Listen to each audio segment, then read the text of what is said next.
I was educated in London, and spent the majority of my working life there as well. It has actually changed much over the decades due to immigration.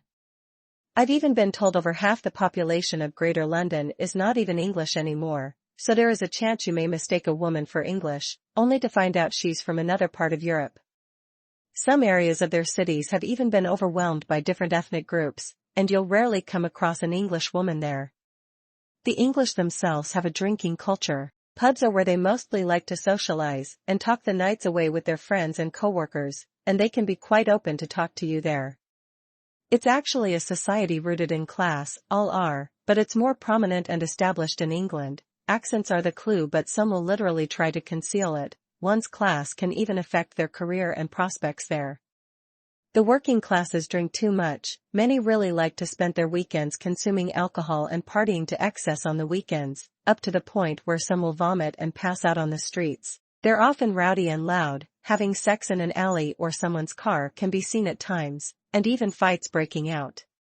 Some will remain respectful and decent, and you can be friendly with them, but others are just petty and wretched.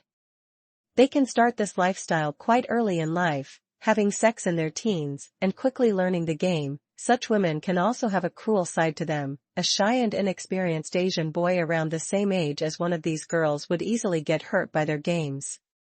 They can sleep around a lot. Even met one young man who, for 2 whole years, thought he was the child's father. Indeed, both these men and women can be equally as promiscuous.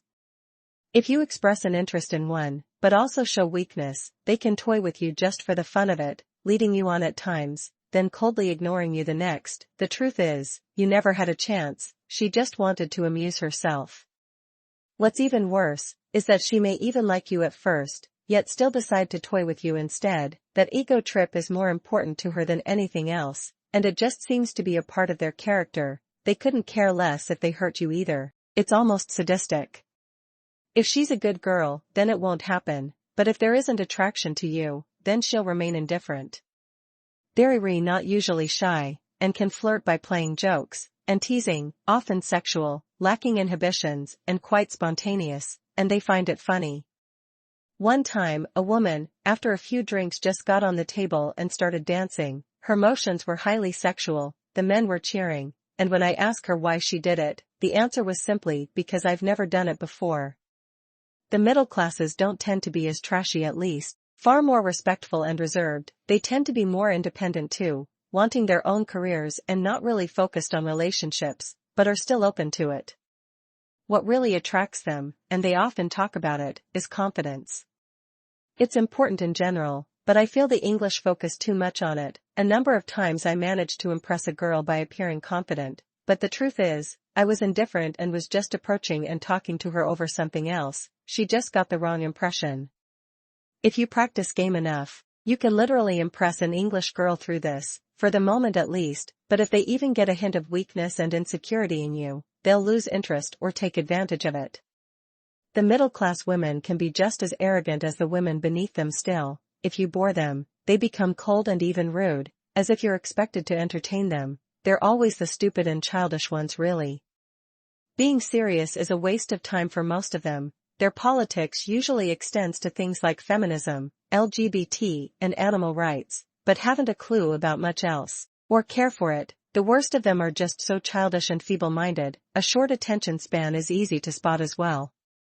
Some can exhibit a fair intellect. They're always professionals working in the city, well-dressed and spoken, and can hold a mature conversation quite well. You need to be at least on the same level as her professionally to be considered for a relationship too. They are capable of finding Asian men attractive, although you barely see any AMWF couples. I've met a few girls that actually have a fetish for Asian men. They were always brunettes, oddly enough. They'll throw signals at you and move in at times, but it's usually you that has to break the ice. I have had some approach me first, by smiling back at them and things like that. It's a good sign of how keen they are on you.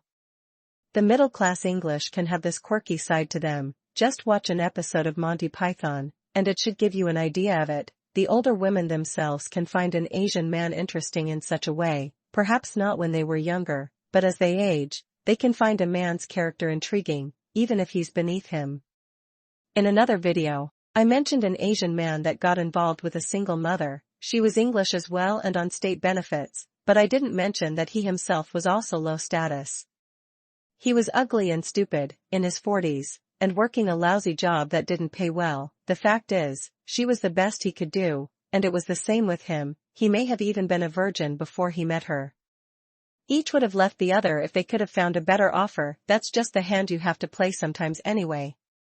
Relationships with these women can be difficult. Countless times I've encountered men pussy-whipped and browbeaten by their wives. Many can throw a tantrum and curse openly, even on the streets with a complete stranger. Anger and hate can be seen in their eyes, either for failing to meet her expectations or simply because she's just a bitter person, even over the slightest thing, and some men just remain confused as to why. Divorce is also quite high in this country. Laws favor women as well. The woman is usually in charge when it comes to most English couples I've seen. As the years go by, most of these men become so complacent and submissive, it's like they've even lost their voice at times. There are still some that remain quite feminine, some are just feisty with a sense of humor to add to it. These women rarely are completely submissive and you can see it in their mannerism. It wasn't until I attended my cousin's wedding in London did I see so many Asian male-white female couples at once. My cousin's Vietnamese and was marrying a Hong Kong Chinese. All these AMWF couples were from Hong Kong as well. I've only known of 2 people born from a Vietnamese man and an English woman. Both relationships didn't last though. The fact that most of Hong Kong is Catholic and was a British colony might have something to do with it as well. A few Asians I've known from my earlier years have married English women. Those ones tended to be more open to English customs and culture, while the ones that remained Asian usually married another Asian. English women can be interested in Asian men. It's still clearly at a lower rate than other parts of Europe, but over the years, my suspicion more than anything else is that so many Asian men remain Asian in their mentality. It's cultural. You can't deny the economic factors as well. England isn't the poor side of Europe. The women aren't struggling as much, even enjoying freedoms and rights far more supportive of them than other parts of the world, so you'll have to impress them in other ways, and maintain it.